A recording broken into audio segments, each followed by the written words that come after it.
We are so fortunate that Marty is going to do not one, but two performances for us today. And the first one is a scene from her one-woman play called Nordic Princess Breaks the Ice that she talks about in the interview. Here we go. Scene 4. I knew running away couldn't stop breaks. But moving in with my sister, who was also divorced and also had OI, just felt better. So, with her 3 and my 2, we began raising 5 little towheads, 3 breakable, 2 not.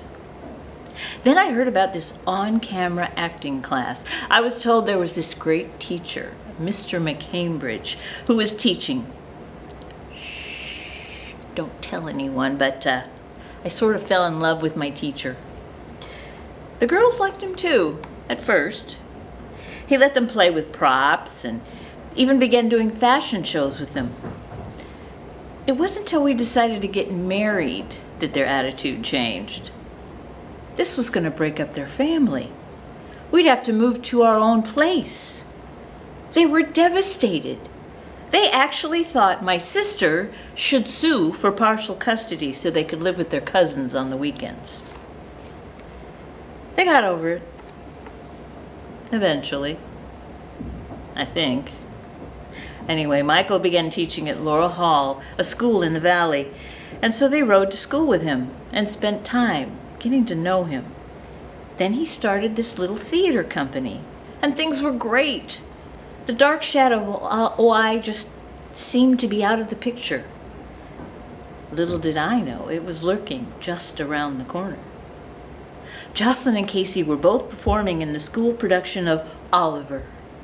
Jocelyn was one of the Who Will Buy ladies, and Casey was cast as one of those ragamuffins, Fagin's kids.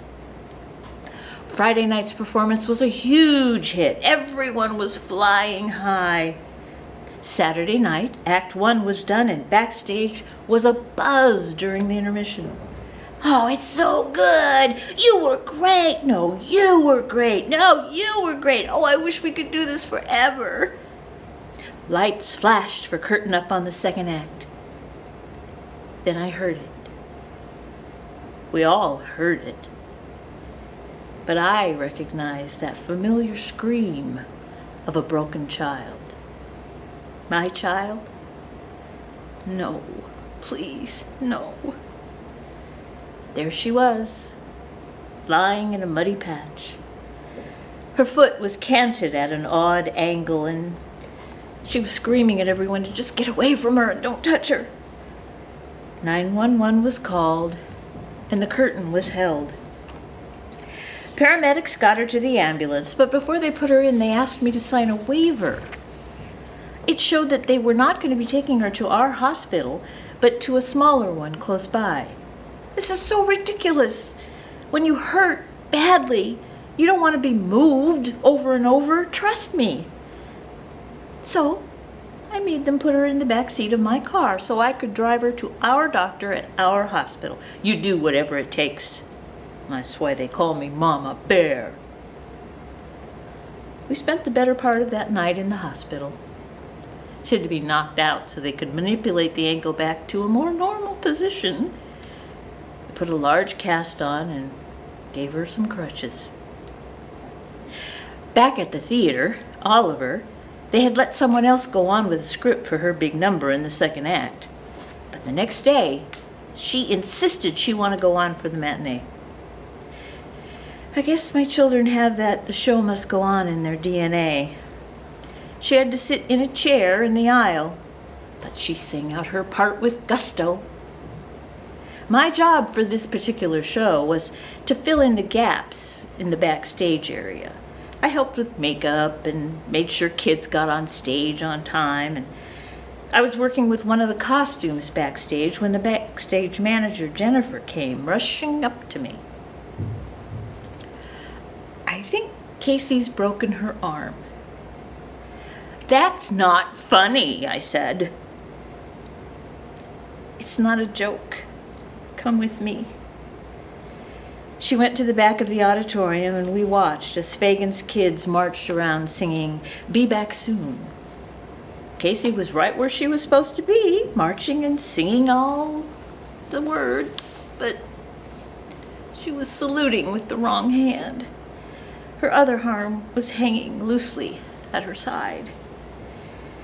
The scene ends with the kids going to their spots to sleep, so Jennifer motioned to Casey from the wings to sneak out, and Casey side-crawled off the stage. I met her outside. "So what do you think? You want to go to the hospital?"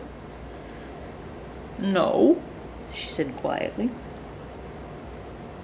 "You think it's broken?" I said. "Yes," she said in that same quiet, resigned voice. It wasn't bent out of shape. It would turn out to be a simple spiral fracture she got while leapfrogging over Fagin's back. So couldn't she finish the show? No, I'm a pretty bad stage mother, but I'm not that bad. Of course I took her to the doctor. Michael announced everyone at the final curtain where we were. And then there were 2 broken ones. The girls grew stronger with each break and demonstrated their courage and acceptance of this OI specter. It would serve them well as they each married and had children of their own. Casey had 6 boys, 4 with OI. Her eldest, my first grandson, Gage, spent a good chunk of his time in body casts on 2 separate occasions. And by age 10, he had a break for every year he had lived. Jocelyn had 2 boys and 1 girl. A friend of hers had had a dream. She saw Jocelyn's husband running around with a cape saying his would be the sperm that would beat OI. And it seemed she was right. Until the 4th child, a little girl. My mini-me, Jill. Her very first break, and Grandma was there. I heard that unmistakable cry. I heard it, and I cringed. Jocelyn said, "You want to check it out?" "No, I don't need to. I'm sure it's broken. You take her to the hospital. I'll stay with the others." Jill is another brave one, and she's funny. I think funny's often what gets us through. At her choir concert this past Christmas, she was sporting a bright red Christmas cast on her arm. During one song, the children had to clap in rhythm. "Ah, you did really well, Jill, even in spite of the cast," and she said,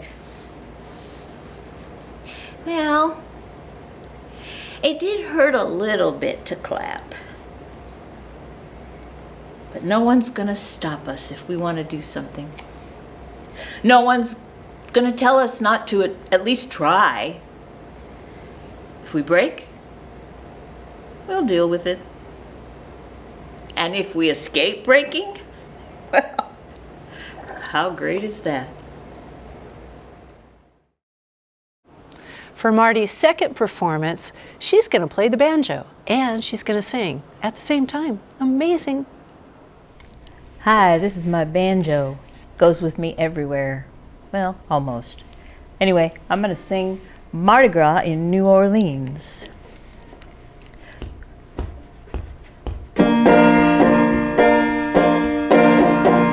Well, I'm going to New Orleans. I want to see the Mardi Gras. Yeah, I'm going to New Orleans. I want to see the Mardi Gras. When I see that Mardi Gras, I want to know what carnival's for. Going down to New Orleans, I got my ticket in my hand.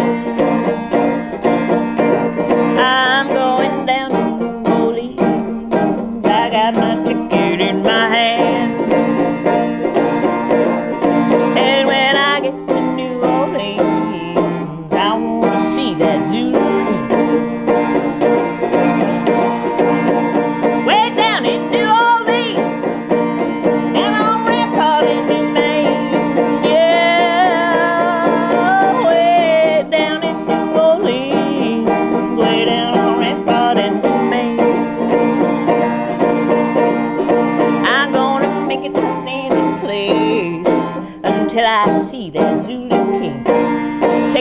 boys.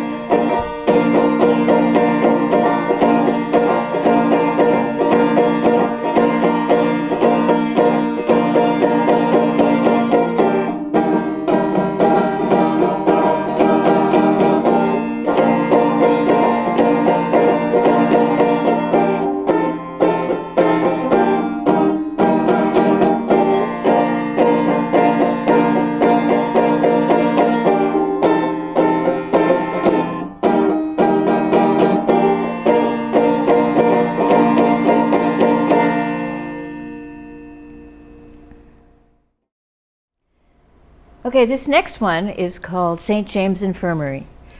You might remember it from the whole band doing it, which is really fun. It's one of our favorites, and it's the most oft requested. I'm going to do it by myself now. You'll be missing some of those other instruments, but hopefully this will be just about as good.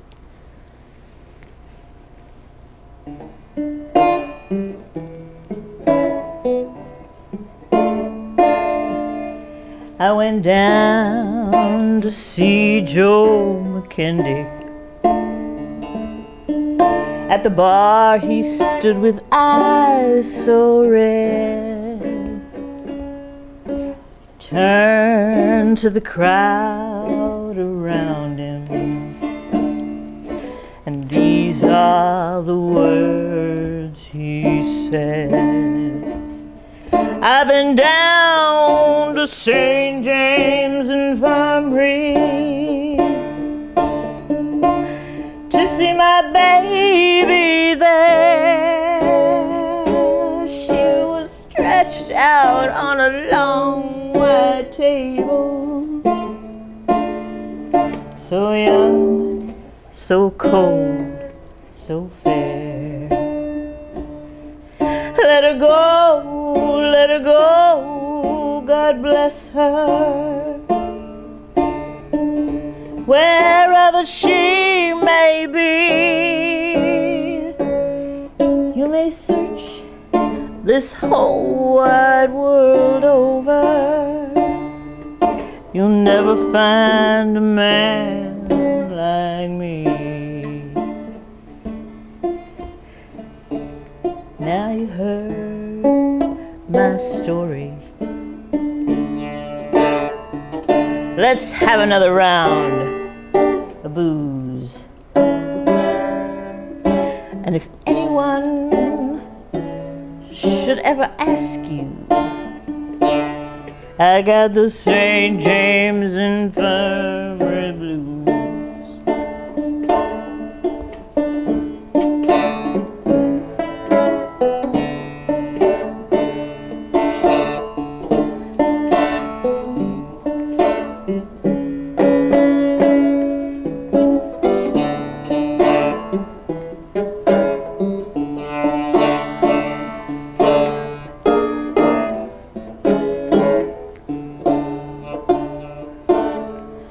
So young,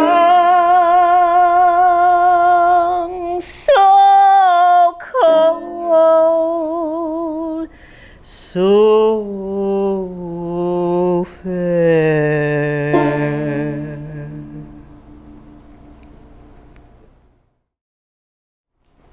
Now we're going to lighten things up a little bit. This is a silly one. I hope it makes you smile. It's called Tuna Casserole.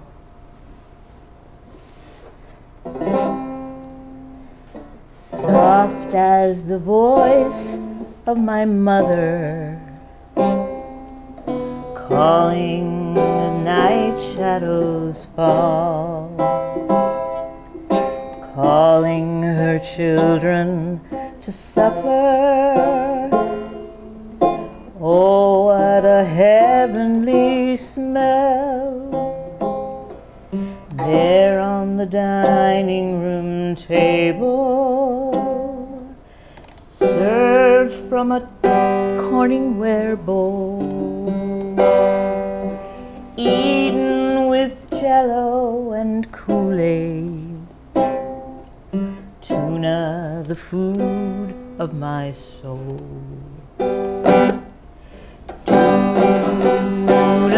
casserole, oh how dear to my lips. Noodles and tuna and mushrooms and chips.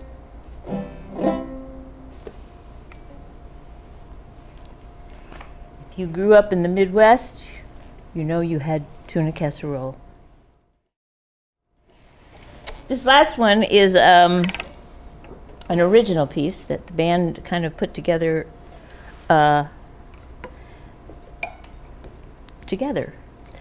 One person wrote the music, and when he came in and played it for us, we all said, "That's really fun. Let's start doing that." And as he was doing it, some words were coming into my head for some reason, and I try never to ignore my muse. So I wrote them down, and the next week I brought them in and I said, "Listen to these words. These are kind of fun, don't you think?" Well, they didn't get it at first, but then I explained.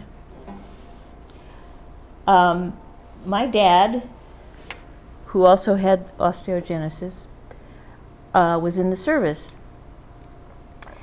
And one of the issues with osteogenesis is the bones in your ear.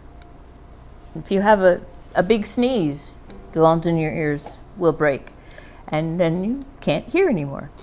My dad had very bad hearing. He had to lie a lot to get into the service, but he managed it. But one of the funny things was he would have to watch his buddies, because when the whistling of the bombs was coming, he couldn't hear it. So he would watch them, and when they would duck, he would duck. Thankfully, he made it home okay. But it just made me kind of smile to think of my dad, and so that's where these words come from. If you listen carefully, you'll figure out what I mean. This is called Condor Swing. The other part of it is the music came from one of our musicians. I was out watching the Condor Squadron coming in, and he just was watching them, and the tune came to him. So we listened to our muses. So this became one of our best songs. Condor Swing.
Oh, keep your head down when you hear the whistle blow.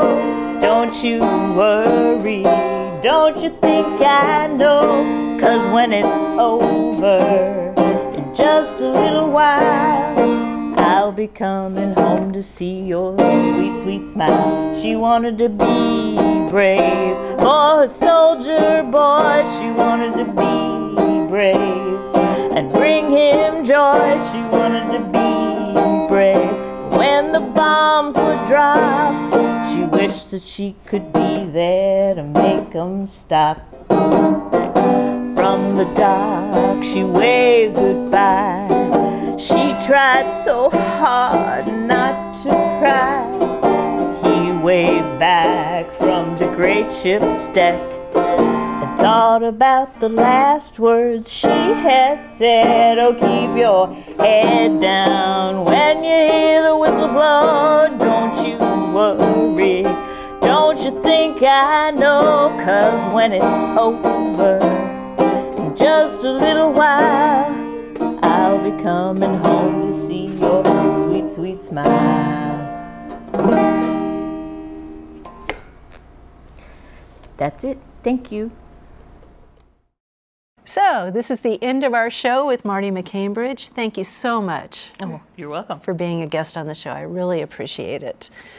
And we are in the Lincoln Stegman Theater. I would like to mention that again, and I'd like to say thank you so much to Elate and to Emmanuel Lutheran Church for allowing us to shoot the show here. It is very kind and very generous of them. Thank you very much. Please tell your friends, please tell your family to watch the show and to listen to the show if you would. There will be some form of art that will touch a chord with them, and it will be something maybe that they do. And I think they'll enjoy the show. So thanks for joining us, and we'll see you soon. Thank you for watching and or listening to Creativity Inside and Out. I do recommend watching my show if you can, because it's really tailored toward being a visual show. It's available on YouTube. Just search for Creativity Inside and Out and look for the light bulb logo. If you do listen to the show, go to https://creativity-inside-and.captivate.fm/listen. There you will find a variety of places where you can listen, including Spotify, Apple Podcasts, and Google Podcasts. Enjoy watching and or listening. And please, if you would, follow the show and subscribe. That really means a lot to me. Thank you.